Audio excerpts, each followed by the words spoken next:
Professeur Pierre Carli, bonsoir. Vous êtes médecin-chef du SAMU de Paris. Vous étiez en première ligne vendredi soir pour venir en secours aux quelques 200 blessés.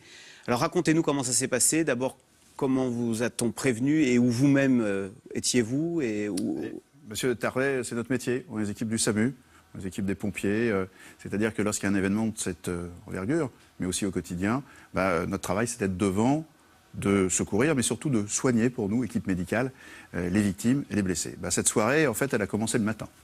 Parce que le matin, nous répétions l'exercice, exactement le scénario qui s'est produit le soir. Attendez, le matin, vous aviez un exercice oui. En conditions réelles, au cas où il y a un attentat. Alors, à 10h du matin, donc, l'ensemble des 8 SAMU de la région Île-de-France, nous sommes 8 SAMU dans notre région, eh bien, on avait un exercice avec des ordinateurs, des coups de téléphone, des listes de blessés, des éléments, exactement le travail que nous avons eu à faire pour répartir les victimes dans les hôpitaux et répartir nos forces sur divers sites qui apparaissaient progressivement. Et vous ne pouviez pas imaginer que le soir même, ça arriverait, mais en conditions réelles. Alors ça vous a énormément servi ou pas ce que vous aviez fait le matin ? Bien sûr, ça a servi énormément à l'ensemble de nos collègues parce que on était directement dans le bain. Et c'est donc quelque chose que l'on a fait à plusieurs reprises. On s'est entraîné à soigner les gens blessés par les balles, ce qui nécessite une technique de soin qui n'est pas une technique civile, comme vous le comprenez bien. On a fait ça. Et puis ce jour-là, on avait la partie qui était la partie organisationnelle, c'est-à-dire à partir des bilans des victimes, à partir du nombre des victimes, à partir des sites où ça se produisait, les répartir dans les hôpitaux et mieux nous coordonner entre nous, médecins, pompiers, police, pour agir comme ça. Donc voilà, la journée elle démence comme ça. Et à 10h du matin, donc, c'est un exercice qui est inopiné, c'est-à-dire qu'il y a très peu de gens prévenus. Eh bien, on téléphone dans les hôpitaux, on dit est-ce que vous pouvez prendre des blessés graves, combien vous pouvez en prendre, à quel moment, est-ce que vous avez les équipes, est-ce que vous devez rappeler du personnel. Vous estimez que, par exemple, il n'y a pas eu d'encombrement dans les hôpitaux, parce que justement, le matin même, vous vous êtes rendu compte qu'il fallait répartir le plus équitablement possible les blessés. Un certain nombre de, je dirais, c'était pas encore des leçons, mais de constatations, eh bien, elles vont être appliquées dès le soir même, parce que ceux qui étaient le matin à l'exercice, une grande partie de ceux-là vont se retrouver sur le terrain et à la régulation médicale du SAMU le soir. Ça, c'est l'exercice, mais quand on est confronté sur place, d'abord, vous êtes généralement confronté à des accidents de la route. Quand des accidents par balle, des scènes de guerre, vous n'y êtes pas confronté, vous n'avez pas forcément les équipements pour ça. Alors, justement, depuis maintenant 2 ans, on sait que la fusillade et l'attentat à la bombe, c'est quelque chose qui peut nous arriver. D'ailleurs, au mois de janvier, on a bien compris que c'était un début. Et donc, on a préparé nos équipes. On a préparé nos équipes avec des gens qui savent faire. On n'invente pas tout. Avec des médecins militaires qui sont en Afghanistan. Avec l'expérience de nos collègues dans d'autres pays. Israël, l'Espagne, l'Angleterre, où il y avait eu ce type d'attentat. Et donc, on a préparé la technique médicale et l'organisation. Et on s'est préparé à ça avec énormément de sérieux, beaucoup d'implications. Évidemment, vous ne le savez pas, évidemment, on ne le dit pas. Mais ça a été fait. Ça a été fait parce que prendre en charge ces blessés graves, c'est pas du tout prendre en charge un accident de la route. Et donc il y a une technique de soins particulière. Je ne vais pas vous expliquer le détail médical, mais vous allez bien le comprendre. C'est l'hémorragie qui tue très vite. Et un certain nombre de ces hémorragies, on peut les sauver si on sait le faire. Hélas, pas toutes. Mais on peut en sauver plusieurs. On peut en sauver beaucoup avec des techniques qui sont rustiques, simples, appliquées par les militaires, sur les théâtres d'opération pour les blessés de guerre. Et comment travaille-t-on dans cette ambiance ? On a vu les images épouvantables, on imagine les sirènes hurlantes, on imagine des gens perdus, on imagine le danger. Vous-même, vous deviez avoir peur de terroristes vous lançant une... Je vais vous dire ça très clairement. 3 jours après, on y voit un peu plus clair. Vous m'aurez posé cette question le lendemain matin, je n'étais pas exactement encore en disposition d'y répondre, ni moi, ni les équipes, tous ceux qui étaient avec nous dehors. On avait anticipé la technique médicale, on avait anticipé l'organisation, on avait anticipé le fait qu'il allait y avoir beaucoup de choses autour de nous.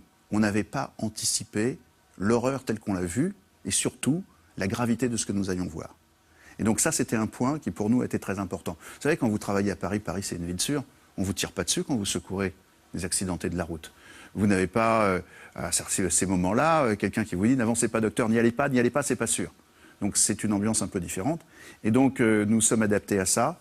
Nous avons essayé de secourir au maximum les victimes, d'aller les soigner au plus près, les amener à l'hôpital.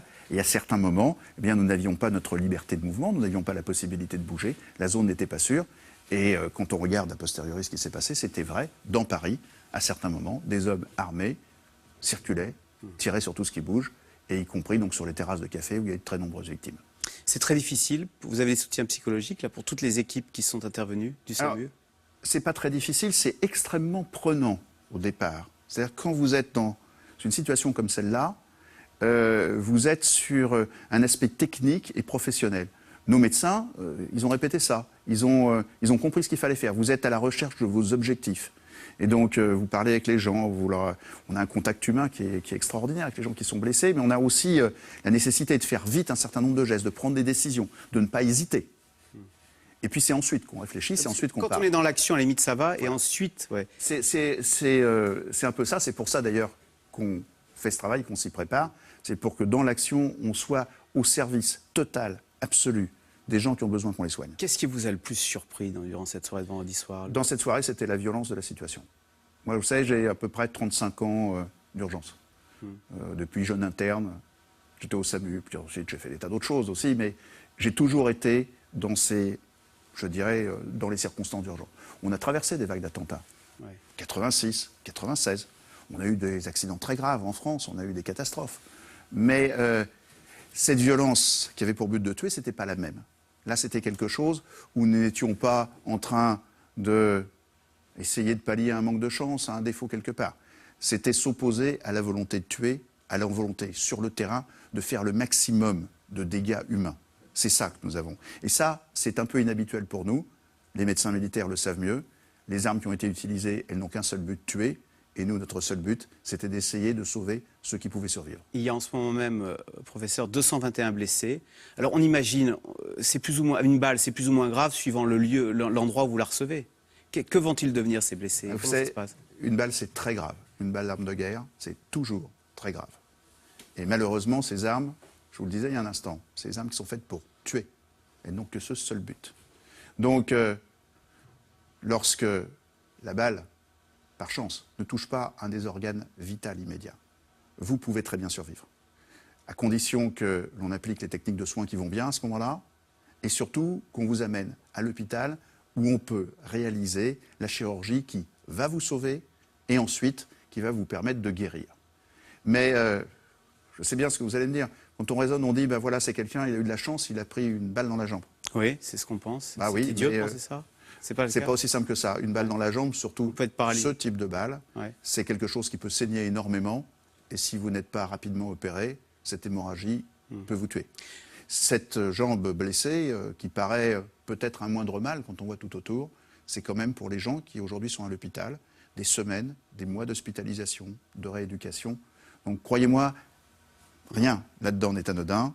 Et il y a beaucoup de gens qui vont continuer à être soignés du mieux qu'on peut dans les hôpitaux de l'assistance publique, dans les centres de rééducation. Et ils vont récupérer parce que c'est des gens jeunes, c'est des gens dynamiques. Mais c'est quand même très lourd. Il y a beaucoup de Parisiens qui veulent donner leur sang. Vous avez trop de sang en ce moment, vous dites pas. Il y a eu un élan de solidarité tout à fait exceptionnel autour de cet événement. Oui. Donc nous, on était sur le terrain, on est resté un moment, vous l'avez bien compris, il y avait prises d'otages qui ont duré longtemps. Puis on est rentré au SAMU, à notre centre, à Régulation, hôpital Necker, à l'assistance publique. Et puis on a vu qu'il y avait énormément de coups de téléphone qui arrivaient. On s'est dit, c'est peut-être des gens qui sont en train de paniquer. Pas du tout. Ce qu'on avait, c'est des gens qui voulaient faire quelque chose.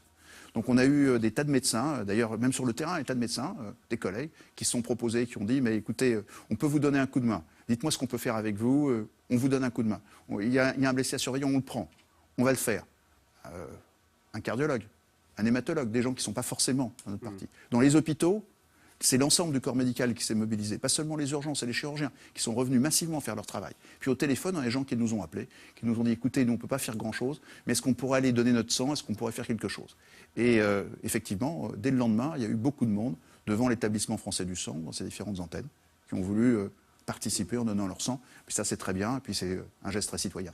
Merci beaucoup, professeur Pierre Carli, et puis un grand bravo, et franchement, du fond du cœur, merci, parce que votre grand professionnalisme a probablement permis de sauver beaucoup de vies. Tout de suite, Yves Calvi, c'est dans l'air. Pourquoi faut-il changer la Constitution pour traquer les terroristes? La France engage-t-elle un tournant sécuritaire? Comment travaillent les enquêteurs alors que la capitale vit au rythme des sirènes hurlantes et des colis suspects? C'est dans l'air est intitulé ce soir « Chasse à l'homme et plan d'urgence ».